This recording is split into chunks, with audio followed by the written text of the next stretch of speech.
How much do I have to pay to use a realtor? So it's funny because a lot of people don't know this, but to use a realtor as a buyer or as a tenant looking to rent a place is free. The services are free to you guys. Christianah should repeat that. Services are free.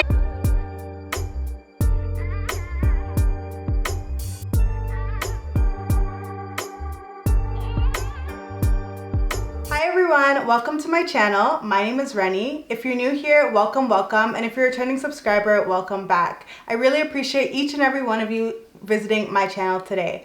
So today's video is going to be all about real estate, and I know many of you came to my channel because you know that I bought my first house at the age of 23. So I brought an expert to speak to you guys all about buying your first house and everything that you need to know about buying your first house. If you're new to my channel, I do fashion, finance, lifestyle, and a little bit of everything. But yes, today I have a very special guest and her name is Christianah. So I will let Christianah introduce herself and tell us a little bit more about herself. Hi, I'm Christianah. I'm based here in the GTA. I'm a realtor. Like Reni said, I help people with buying, selling, renting, and investing in the GTA, so the Greater Toronto area. My experience working with a realtor was great. I didn't know Christianah at the time, so I did not work with her.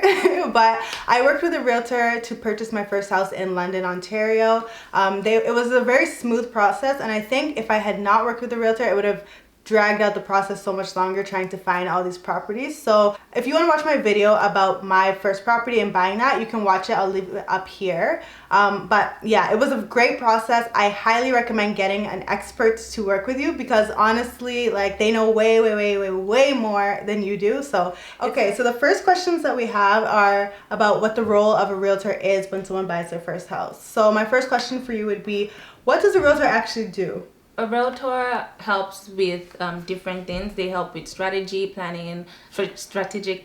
They help with like knowledge, expertise, and everything in the area. They do help with offer presentations, negotiations, paperwork, scheduling showing so you can actually go view it, explaining the stats. So basically like the solds, because sometimes the asking price is not the the actual price that's gonna go for. So a realtor explains all that to you. They help with buying, selling, pre-construction, investing, just strategy in general. So what is the right time to actually approach a realtor? I know that, like, I could be thinking of buying a house right now, but I have no money saved. I have no, like, what is the actual right time to approach a realtor? For sure. I personally don't think there's a right time. I think it's as soon as possible. I don't think you have to have money saved to talk to a realtor. Realtors do this full time. Well, some people do it full time.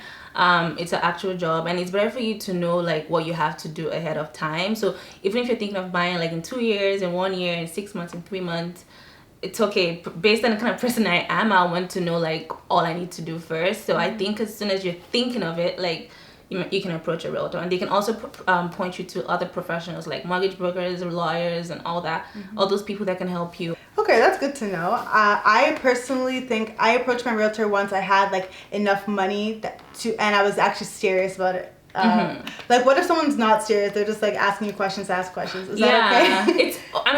It depends on the realtor. So, like, some realtors might find that irritating and annoying, but I do think like, for sure, like, you have to like state your intentions, be clear if you're like ready, and be clear if it's something you're thinking of in the future.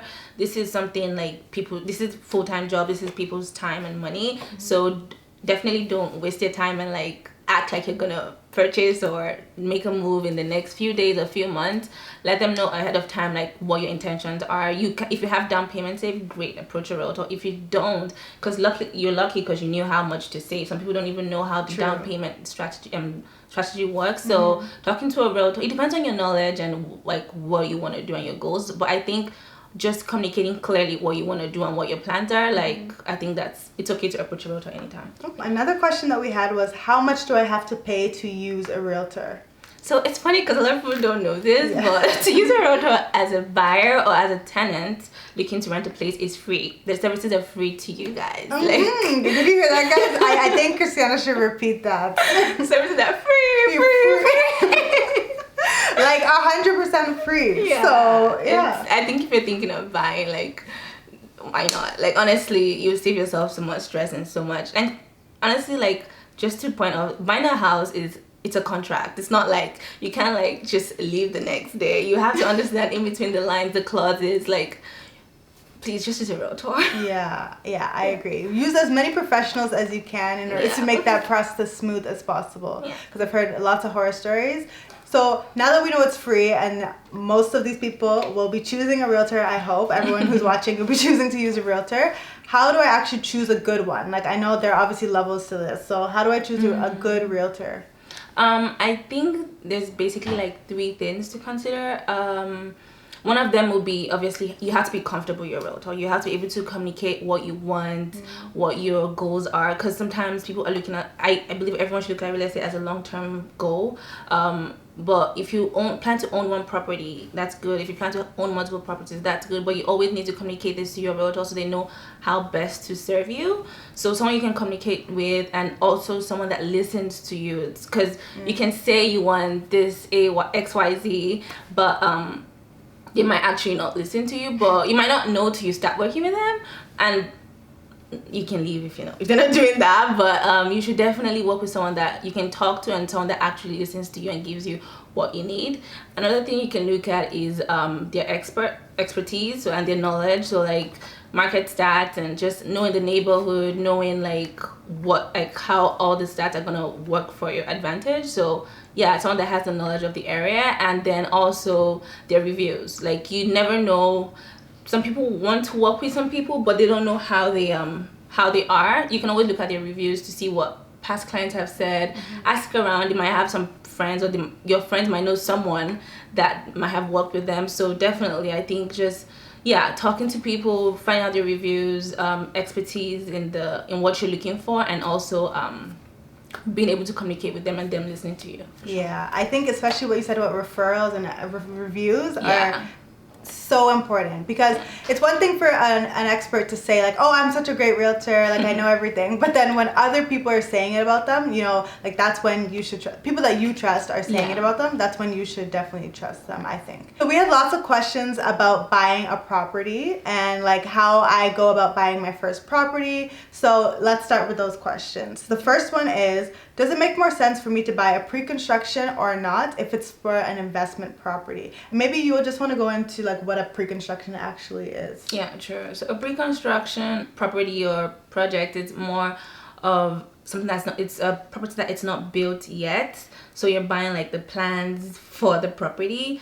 In this kind of situation, it's always good to work with a realtor and research the builder and see like the quality of their previous projects. And so it's just buying something that isn't built yet in general, but it makes sense to buy one. I guess they're specifically asking if it's an investment property, does it make sense to buy one? And I think it does. It also depends. So just to be clear, real estate is not the same for everyone. Exactly. It depends on what stage of life you're in. If you have some savings down and you hope to be a landlord someday and you just want to get into the market as soon as possible, and there's a project that's exciting and you think it's in a good neighborhood, you think it's going to generate good cash flow, I think it makes sense. But if you have the money now, like if you don't have all your down payment saved up, you can also invest in pre-construction, because you pay based off the plan. It varies for different projects, but I think it just depends on where you are in life. But I definitely don't see any con of buying a pre-con as an investment property. Yeah, I agree with that. I actually bought my property as a pre-con, and I really recommended it because it allowed me to save even more money. Yeah. So during that first, like I think it was July of 2019 when I put down the first deposit. And then a year later, or in May of 2020, is when it actually closed. So I had like so much time to actually save even more money. So that's like, if you're in that situation, it's a good way to put, like, you're committed to a property but you still have time in order to save more money. For sure. And some of them can be up to like 3 years, right? Like, it's very downtown Toronto, like because there's a lot of pre-construction properties there. You can see for 3 years, 4 years, like even Niagara now, like it takes and it's good because honestly, and also one thing about pre-construction is you don't have to get a mortgage right away, like when you're signing your, because like, again, you're just signing a paperwork. You're not actually buying a house when you're getting a pre-construction initially. So you don't have to get a mortgage right away. So if you don't qualify for a mortgage yet, like let's say you need to improve your credit, you're self-employed, and because when you're self-employed you have to work a certain amount of years before you can qualify for a mortgage.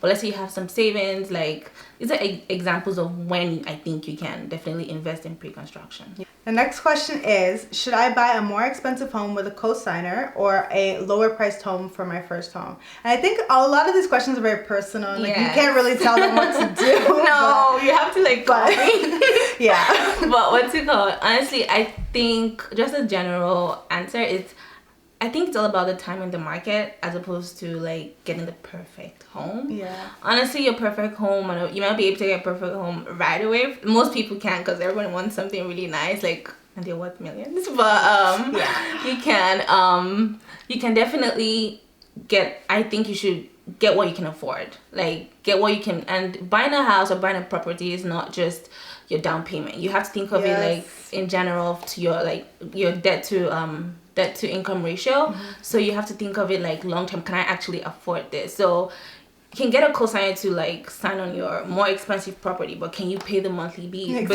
like maintenance costs? Exactly. Yeah, it's not just the down payment. Yeah, and more property means more like maintenance in general. So you also need to think of it like and also not everyone's going to be willing to co-sign. I know you said a parent, but sometimes like co-signing a mortgage is a big thing. Yeah. So like I'm not co-signing for anybody. yeah. So I think honestly, if you can get your foot in the market with the cheaper property, you should do it. Don't overthink it, because realistically you can get a bigger, nicer property in the next few years, and time flies. Yeah, exactly. Yeah. And I feel like a lot of people feel like they have to keep up with the Joneses and like buy your first house immediately. Like guys, come on. This is a big commitment. So I would say take time, make a decision that makes sense for you financially. Okay, the next question that we have is, what risk is involved in purchasing an investment home as a first-time buyer? So risk, again, it's personal, but in general I think, like I said, affordability. Like some people don't think of it like long term. They don't think like, okay, you have to plan how you're gonna pay for maintenance, like if you need to get a plumber in there, if you need to get like, you have to like an emergency savings kind of for your home. So I think many people don't think of that, so that can pose as a risk sometimes. They don't save for that.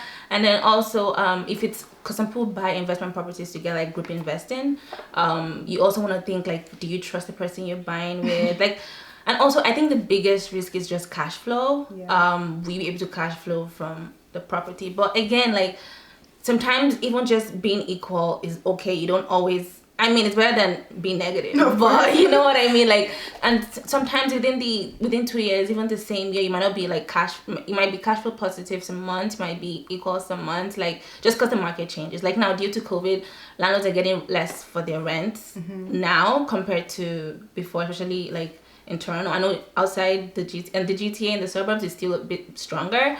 But in general, like, those are the main risks. Like you never know the future, like your cash flow, like having emergency savings or a savings for maintaining the property. So I don't see it as like a huge risk. It's just things that you can plan towards and not forget, basically.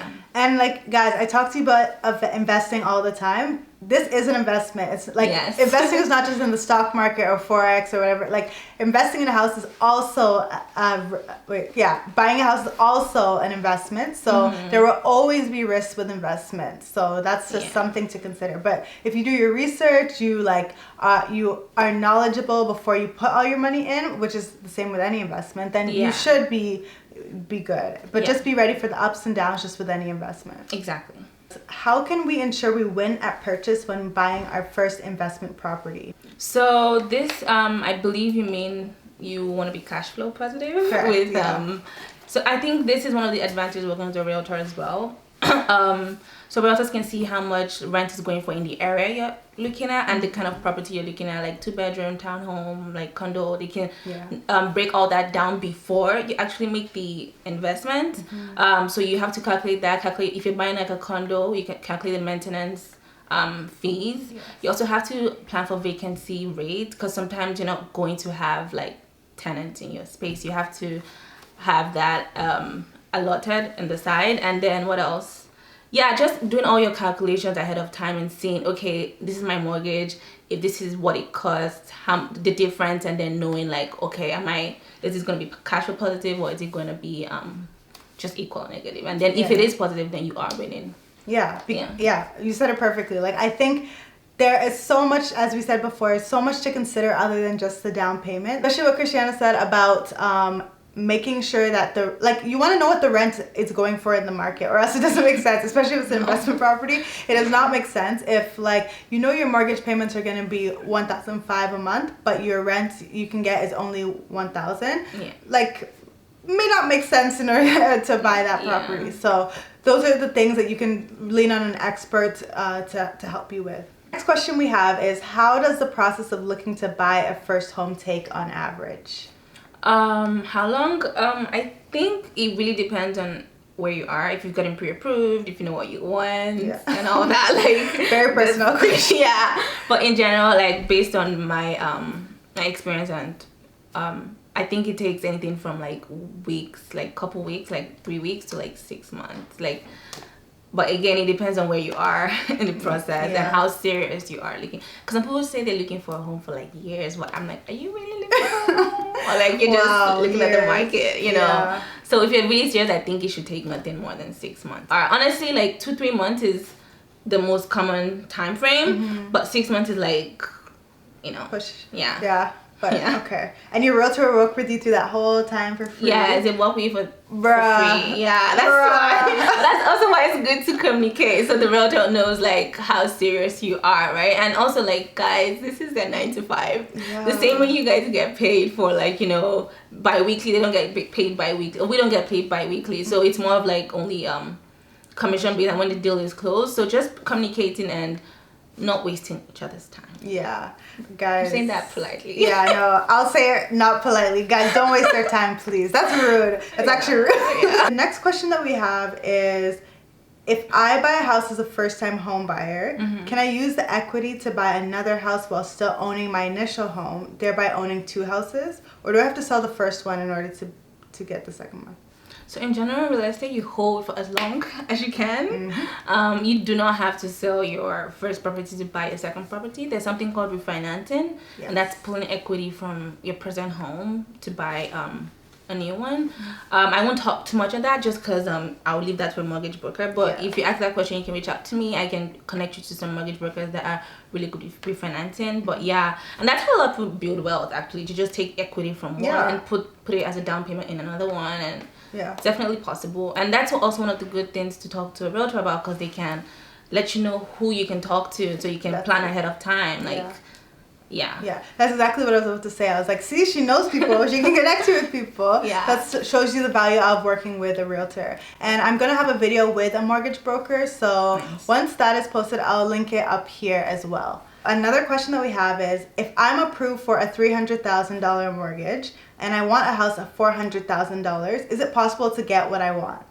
So it's possible to get what you want, technically, because everything is possible. But first off, you have to come up with the difference, because your mortgage, your pre-approval just shows how much the bank is willing to borrow you. So let's say you have 120K saved, or because people always forget closing costs, so you just can't save for your down payment. Let's say you have 120K saved, for example. Your house is I wouldn't personally advise, just because it also depends on your affordability, and the bank pre-approves you based on what they think you can afford too. So I don't think you should push it too much, but honestly, I would advise people to spend less than the pre-approval, just because it gives you more peace of mind. But at the same time, you have to come up with the difference, and then you also have to see, even if you come up with 100K, which if you can, great, but can you pay your monthly bills easily? Because you don't want to be stressed every time your mortgage is coming up. You want to be able to sleep and okay, it's out of my account. I can sleep well. So I would say do the numbers. You guys have to understand the numbers, and that, again, we're gonna say this I don't know how many times today, but the down payment is not the only cost. Another question that we had was, when is the best time to buy a house? I think this is so personal. Yeah, it's personal. I think, honestly, don't overthink it. I think that's what a lot of people that's actually the channel that people have. They overthink it in the sense that obviously it's the biggest purchase ever, so it's like getting married. You want to be sure, like, okay, this is what you want. Yeah. But I think if you have the down payment, it depends on if it's gonna be like you're gonna be the end user, or if you're gonna be using it as an investment property. If you're gonna be the end user, you should see yourself staying in that city or in that home for at least like 3-5 years. But if you're gonna invest it, just do the numbers.